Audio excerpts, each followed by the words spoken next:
આપકી અદાલતમાં film star Manoj Bajpai પર આરોપ છે કે તેઓ અજીબ શોખ રાખે છે. હવે જુઓ, મને ખબર મળી છે કે તમને બજારમાં જઈને બટેટા, ટમેટા, ભીંડા, ડુંગળી, ધાણા આ ખરીદવાનો ઘણો શોખ છે. નહીં, મને ગમે છે. અને મારી પત્ની એવી છે કે અમે શૂટિંગથી આવી રહ્યા હતા હોય તો એ મને કહે કે સાંભળો, આવતા રીંગણ લઈ આવજો અને પરવળ લઈ આવજો. અને મારે કોઈ બીજી દુકાનથી નહીં, તમે જ્યારે ચાર બંગલામાં જે બજાર લાગે છે ને ત્યાં આવતી વખતે ત્યાંથી જ લઈ લેજો. આજકાલ શાકભાજીવાળા શું કરે છે, મારી બારી પાસે આવી જાય છે. નહીં ભાઈ, અંદર બેસો ભાઈ. હું શું જોઈએ છે? હું કહું 2 કિલો બટાકા, 2 કિલો ટમેટા અને પરવર. અને એમ કીધું ઠીક છે, હું બહાર આવું છું. નહીં, તમે બેસો અંદર, બહાર ભીડ જ લાગી છે. આજકાલ તે ગાડીથી નીકળવા નથી દેતા. પણ જો પોતાના ઘરનું કામ નહીં કરે માણસ, તો કોણ કરશે? છે કે નહીં? તમને એ પણ શોખ છે કે સવારમાં કિચનમાં જઈને વાસણો ધો છો. કેમ કે મને સારું નથી લાગતું કે વાસણો જે છે સિંકમાં એમને પડી રહે. અને ત્યાંથી મને અને મારી પત્નીને પણ નથી ગમતું. તો અમે એટલે એ બધા કામ તમારી નહીં, પાસે જ કરાવે તો છે. ઘણી સારી વાત કરી તમે. તો અમે વહેંચી લીધું છે કે એ જમવાનું ઘણું સારું બનાવે છે, તો એ જમવાનું બનાવે છે અને એ જે વાસણ નીકળે છે એ હું ધોઈ નાખીશ.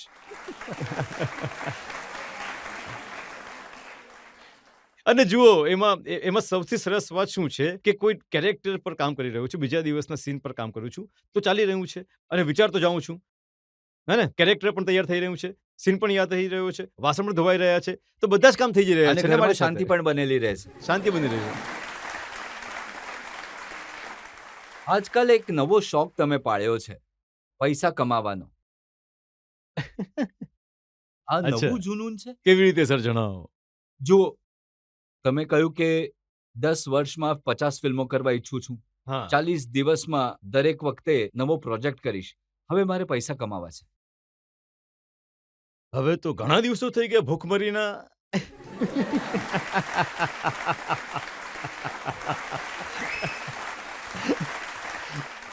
જો સારી વાત શું છે ને, 40 દિવસથી વધારે મારી ફિલ્મો નથી લેતી. બંદા મારી 35 દિવસમાં બને છે અને ગુલમોહર મારી 34 દિવસમાં બની છે. તો હું જોઉં છું કે બાકી લોકોની ફિલ્મો, જે મોટી ફિલ્મો બને છે, એમને લાગતા હશે 70 દિવસ, 80 દિવસ, 100 દિવસ, 150 દિવસ. અને મારી વાર્તાવાળી ફિલ્મ હોય છે, પાત્રોવાળી હોય છે. લોકોને સારી ફિલ્મ જોઈએ છે, સારું કામ જોઈએ છે. તો કોઈ 100 દિવસમાં ઠીકઠાક પૈસા કમાય છે, હું 40 દિવસમાં ઠીકઠાક પૈસા કમાઈ લઉં છું. મારી જિંદગી ચાલી રહી છે. હવે તમારી જ ફિલ્મનો ડાયલોગ છે, જી. અગર પૈસા કમ હો તો પેટ નહીં ભરતા, પૈસા જ્યાદા હો તો દિલ નહીં ભરતા. જી. હા, પૈસા વધારે તો કેટલા વધારે ખબર નથી, એની તો કોઈ ડેફિનેશન છે નહીં. પણ હા, ઓછા જરૂર ડેફિનેશન છે. ઓછા જ્યારે હોય છે તો તકલીફ ઘણી થઈ જાય છે. અહીંયા તો બધાને મિડલ ક્લાસના લોકો બેઠેલા છે. બધા જાણે છે કે પૈસા ઓછા હોય ત્યારે તકલીફ કેટલી થાય છે. પણ પૈસા એટલા હોવા જોઈએ કે તમારી જિંદગી આરામથી કપાઈ જાય. જે હોટલમાં જઈને ખાવાનું ઈચ્છો તમે ખાઈ શકો, જે ટેક્સીમાં બેસવાનું વિચારો એ બેસી શકો તમે, અને જ્યાં જિંદગીમાં જ્યાંથી સારવાર લેવી હોય ત્યાં સારવાર કરાવી શકો તમે. પણ એક જમાનો હતો તમે મિત્રો માટે મફતમાં કામ કરતા હતા, ફ્રીમાં ફિલ્મો કરતા હતા. જે બિલકુલ સાચું છે. ઘણી બધી ફિલ્મો મેં ફ્રીમાં કરી છે. ઘણી બધી ફિલ્મો, એના નામ લેવા યોગ્ય નહીં રહેશે. ઝુબેદા, ફિઝા, હું નામ લઈ લઉં. જી હા, જી. બજેટ જ નથી હોતા ને સર એ સમયમાં. જેમ કે બાગી 2 કરી હતી અહમદ ખાનની. અહમદ ખાનનો મિત્ર હતો, એણે મને ફોન કર્યો કે તારે કરવાનું જ છે, આમાં તારી જરૂર છે, તારે હેલ્પ કરવાની છે. મેં કરી દીધું. બાગી 2 એ 280 કરોડ કમાયા સર, મારા ખ્યાલથી, અથવા 250 કરોડ. ટાઈગર શ્રોફને તો ફાયદો થયો કેમ કે હીરો હતો. હું એમાં નેગેટિવ રોલમાં હતો, તો મને પણ ઘણા બધા ફાયદા થયા. પછી મને પોતાની ફિલ્મો બનાવવા માટે બજારે પૈસા આપ્યા. તો હું મોટી ફિલ્મો એટલા માટે પણ કરું છું કે જેથી મને ત્યાંથી સ્ટ્રેન્થ મળે છે. બજારમાં તમારો ભાવ વધે, જેથી બજારમાં તમારી વધુ ફિલ્મો પર પૈસા લગાડે. એટલે હું જે છે હું કહું છું કે 40 દિવસથી વધારે નથી લગાડતા. ના, હું સવાલ જરૂર પૂછી રહ્યો છું, આરોપ પણ લગાડી રહ્યો છું, પણ મારી પ્રાર્થના છે અને મારી ઈચ્છા છે કે તમે ઘણા પૈસા કમાઓ. જી. તમારામાં એટલી આવડત છે, એટલું ટેલેન્ટ છે. 30 વર્ષમાં 100 થી વધુ ફિલ્મોમાં તમે કામ કર્યું જી. છે, તો તમને એના પૈસા તો મળવા જ જોઈએ. જી બિલકુલ. અરે થેન્ક યુ. તાળીઓ વગાડો ભાઈ. હજી એક શોખ છે જેનો ઉલ્લેખ આવે છે કે તમને ડાન્સ કરવાનો શોખ છે. પણ જ્યારથી ઋતિક રોશનનો ડાન્સ જોયો છે, તમે એ શોખને છોડી દીધો. બિલકુલ સાચું છે. હું ડાન્સ કરતો હતો. મિથુન ચક્રવર્તી સાહેબ હતા ત્યાં સુધી જે છે અમે લોકો ઋષિ કપૂરજીને જોઈને લાગતું હતું કે યાર આ થોડી મહેનત કરું તો આ કરી શકું છું. અમે જે છે અમે એના પર આસપાસ પણ પહોંચી ગયા હતા. પણ અચાનક એક દિવસ એક નાયક આવે છે, એક હીરો આવે છે અને એ કંઈક એવું નાચે છે કે એના પછી અમારા સપના ચકનાચૂર થઈ જાય છે. તો કંઈક એવું જ મારી સાથે થયું કે મેં મેં મેં મેં મેં એ જોયા પછી મેં પોતાની જાતને જ કહ્યું જે રામાધીશ સિંઘે પોતાના દીકરાને કહ્યું હતું, तुमसे ना हो पाएगा.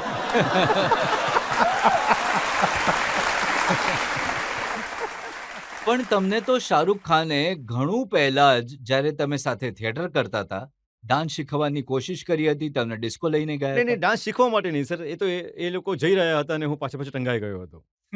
તો એ લોકો તો હવે સાઉથ દિલ્હીમાં રહેવાવાળા લોકો હતા અને હું હતો એ આ લોકોની સારામની સિગરેટ પીતો હતો, સારાવાળીની પીતો હતો.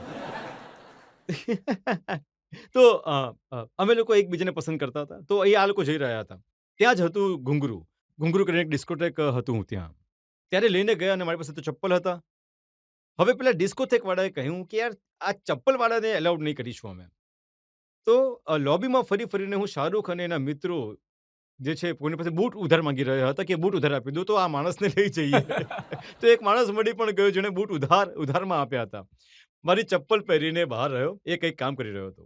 એના બૂટ ઉધારમાં લઈને હું અંદર ગયો હતો. પહેલી વાર મેં ડિસ્કોથેક જોયો હતો અને જોયું કે અંધારું અને લાઇટ ચમકી રહી છે. લોકો નાચી ગાઈ રહ્યા છે અને ગામના માણસને પહેલી વાર ડિસ્કોથેક જોવાની તક શાહરૂખ અને એના મિત્રોને કારણે મળી હતી.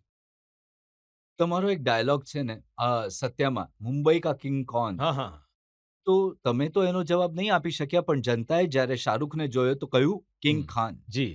અને એના પછી જનતાએ શું કહ્યું જે તમે મારા પરિચયમાં બોલ્યું હતું ઓટીટીમાં.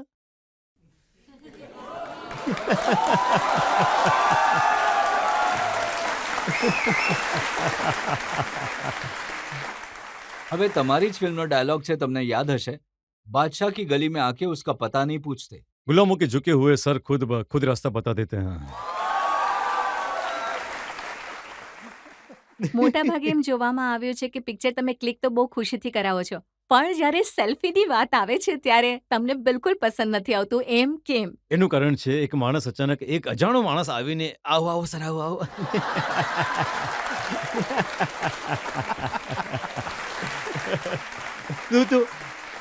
હું થોડું ગભરાઈ જાઉં છું અને સૌથી તો હું મહિલાઓ સાથે સેલ્ફી લેતા પહેલા હું જોઉં છું કે પાછળ કોઈ એક માણસ જરૂર હોવો જોઈએ, નહીં તો ખબર પડે કે આ આરોપ લગાડી દેશે.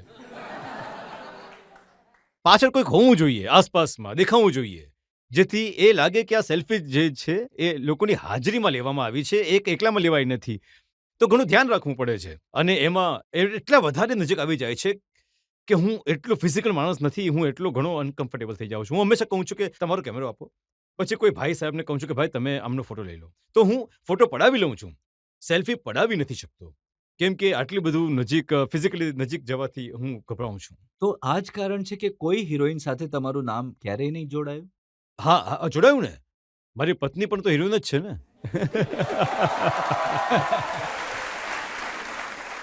આ જ કારણ છે તબ્બુ, કટરીના એ મનોજ બાજપાઈના ચરણ સ્પર્શ કરે છે. તબ્બુએ સત્યા જોઈ હતી અને ભરેલા સેટ પર આવીને એને આમ એટલે કે તબ્બુને જે છે મારા માટે કે એપ્રિશિએટ કરવાનો એક એમનો અંદાજ હતો, એટલે મારા ચરણ સ્પર્શ કરી લીધા હતા.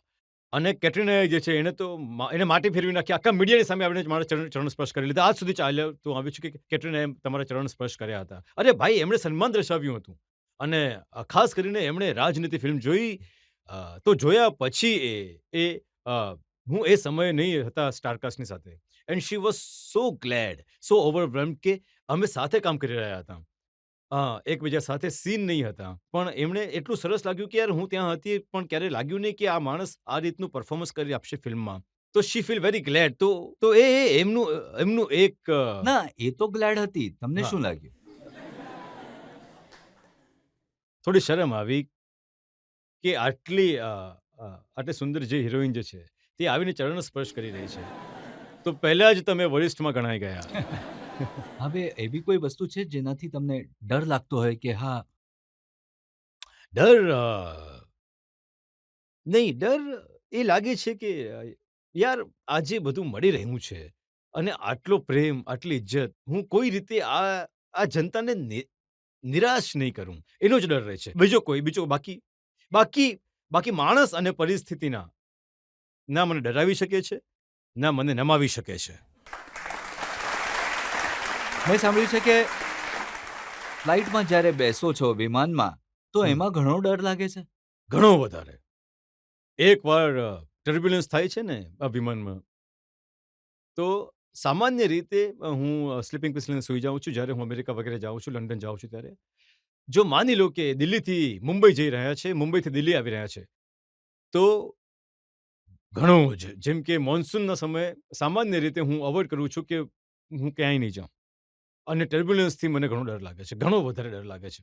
હાલમાં જ થોડા દિવસ પહેલા જ્યારે હું મારા વિમાનમાં બેઠો હતો, તો મેં જોયું કે અનુપમ ખેર સાહેબ મારી બાજુમાં બેઠા છે અને વિમાન ઉડ્યું. અમે અંદરો-અંદર વાતચીત કરી રહ્યા હતા. અચાનક ઢામ અવાજ આવ્યો. એ હાલ્યું અને અહીંયા હું ગભરાયો. આમ કરીને બીજી તરફ જોયું તો અનુપમજી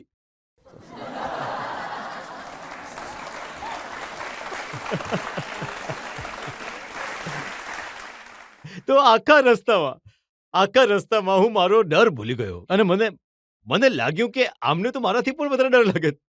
તો હું એમનો હાથ પકડીને, સર બધું બરાબર થઈ જશે સર, બધું બસ સર થઈ ગયું 15 મિનિટ સર, બસ 15 મિનિટ. અને હું એમને આખું સાયન્સ સમજાવી રહ્યો હતો કે ટર્બ્યુલન્સ કેમ થાય છે.